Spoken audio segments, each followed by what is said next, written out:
बिस्मिल्लाहिर्रहमानिर्रहीम। जमात हफ्तम के अज़ीज़ तलबा किराम, अस्सलामु अलैकुम वरहमतुल्लाहि वबरकातुहू।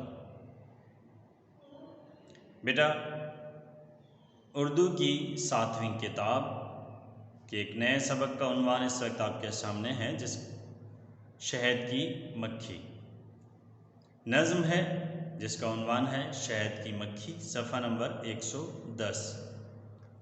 इस नज़्म के शायर जनाब अल्लामा मोहम्मद इकबाल हैं। ठीक है बेटा, तो सफ़ा नंबर 110 पर उन्वान शहद की मक्खी मुलाहिज़ा फरमाइए। जी बेटा, सफ़ा नंबर 110, उन्वान शहद की मक्खी। ये अल्लामा इकबाल की एक मशहूर ज़माना नज़्म है जो उन्होंने आप तलबा के लिए कही है, और ये उनकी मशहूर ज़माना किताब बांगे दरा में मौजूद है, जो कि उनके कलाम का मजमुआ है। बेटा, आप चूँकि तकरीबन फ़रागत के दिन गुज़ार रहे हैं, इसलिए फ़ारिग औक़ात में आप अगर इस किताब बांगे दरा, जो कि अल्लामा इकबाल की नज़मों और गज़लों पर मुश्तमिल किताब है, आप इसका मुताला कर लें तो आपके लिए बेहद कारआमद रहेगी। ठीक है बेटा, जैसे कि मैंने आपसे अर्ज़ किया, शहद की मक्खी उस किताब में मौजूद है। मैं नज़म पढ़ने जा रहा हूँ, किताब इस वक्त आपके सामने होनी चाहिए। ठीक है बेटा, बिस्मिल्लाहिर्रहमानिर्रहीम। इस फूल पे बैठी कभी उस फूल पे बैठी, बतलाओ तो क्या ढूंढती है शहद की मक्खी।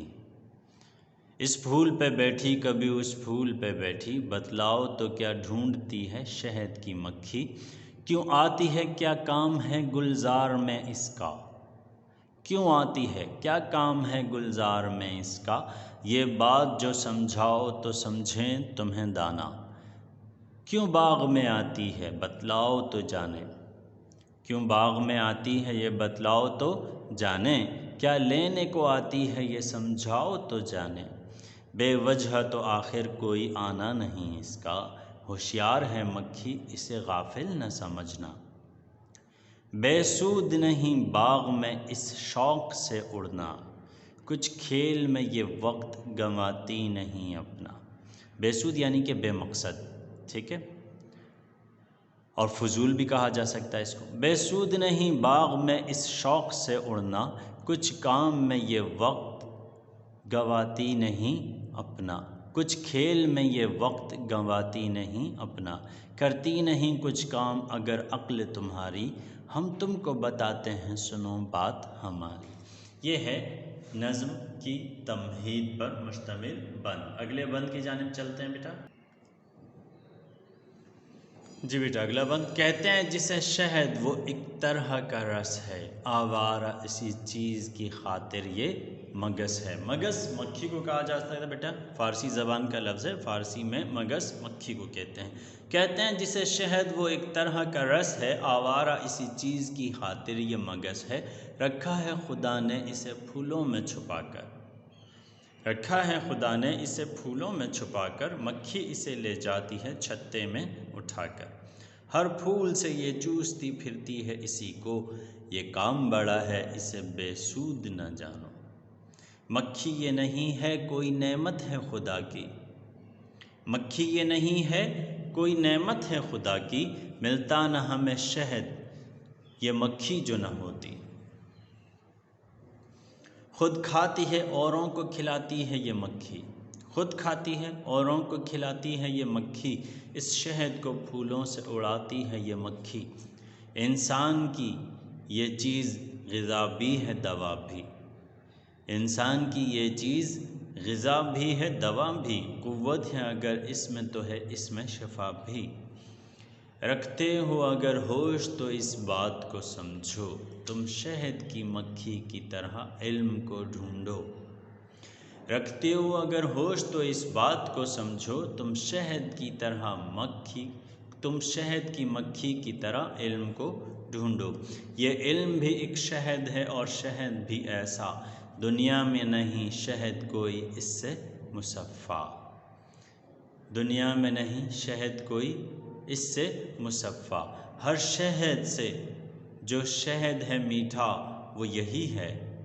हर शहद से जो शहद है मीठा वो यही है। करता है जो इंसान को तवाना वो यही है। ये अक्ल के आईने को देता है सफाई। ये अक्ल के आईने को देता है सफाई। यह शहद है इंसान की वो मक्खी की कमाई। यह शहद है इंसान की वो मक्खी की कमाई। सच समझो तो इंसान की अज़मत है इसी से। इस खाक के पुतले को संवारा है इसी ने। फूलों की तरह अपनी किताबों को समझना। चस्का हो अगर तुमको भी कुछ इल्म के रस का। ठीक है बेटा, फूलों की तरह अपनी किताबों को समझना।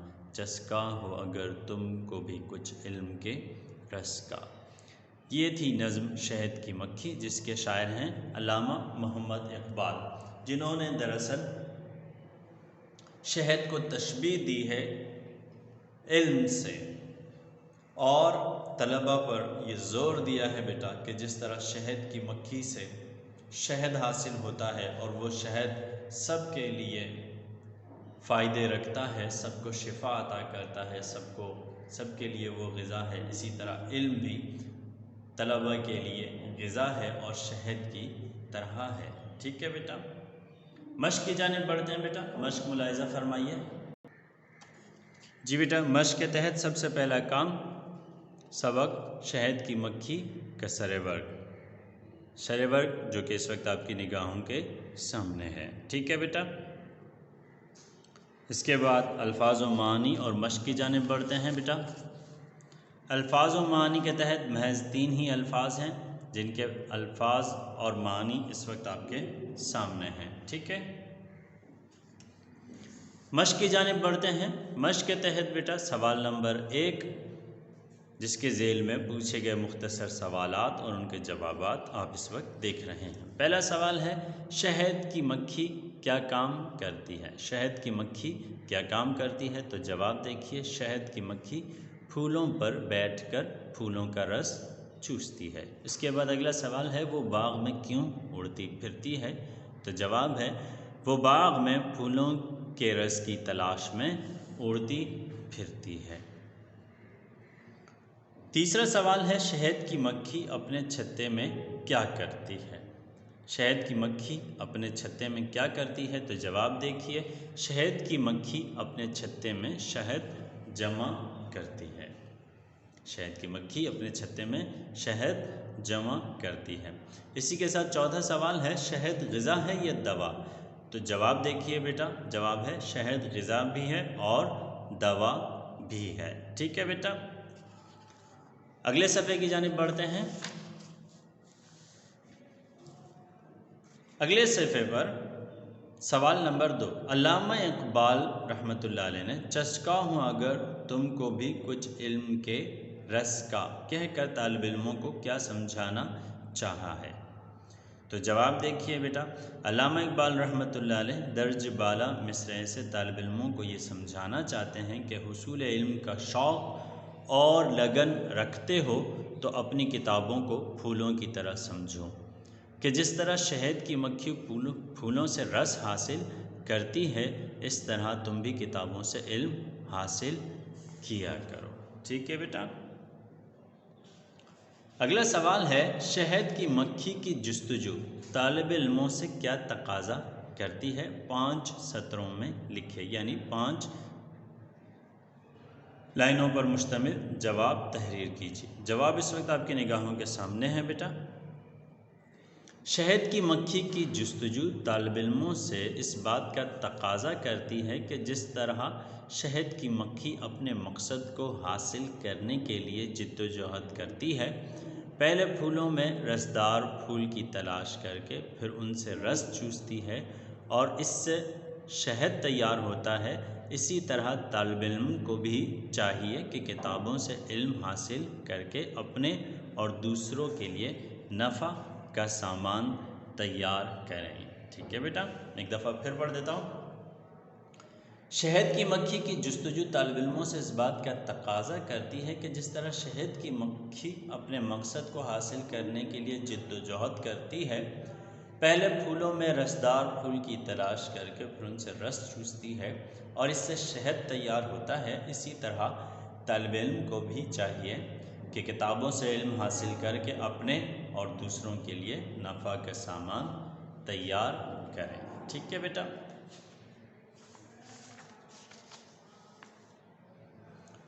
चौथा सवाल, नज़्म के किस शेर में शहद के फ़ायदे बताए गए हैं, वो शेर तहरीर करें। तो जवाब देखिए बेटा, दर्ज झेल शेर में शहद के फ़ायदे बताए गए हैं।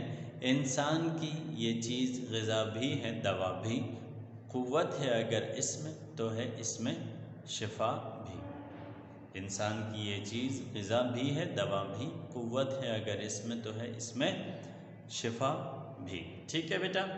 अगला सवाल जो कि मश्क का आखिरी सवाल है, इल्म के जिन फ़ायदों का जिक्र इस नज़्म में है वो लिखिए।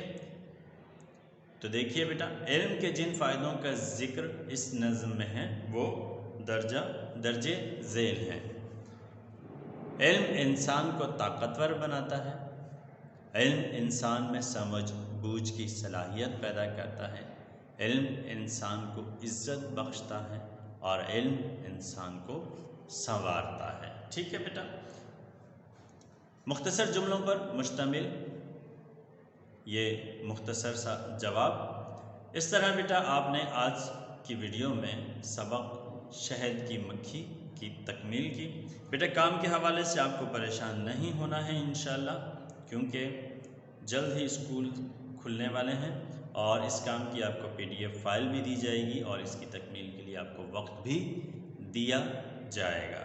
ठीक है, लिहाजा आप आहिस्ता आहिस्ता काम की तकमील की जानिब गामज़न रहें। इंशाअल्लाह ये काम मुकम्मल होने के बाद चेक किया जाएगा और फिर इन तमाम असबाब की इंशाअल्लाह दोहराई की जाएगी। हमारी कोशिश है कि स्कूल खुलने से पहले एक दफ़ा निसाब मुकम्मल हो जाए तो फिर इसे असर-ए-नौ दोबारा पढ़ाया जाए। अगले सबक के साथ दोबारा आपसे मुलाकात होगी। दुआओं में याद रखिएगा। अस्सलामु अलैकुम व रहमतुल्लाहि व बरकातुहू।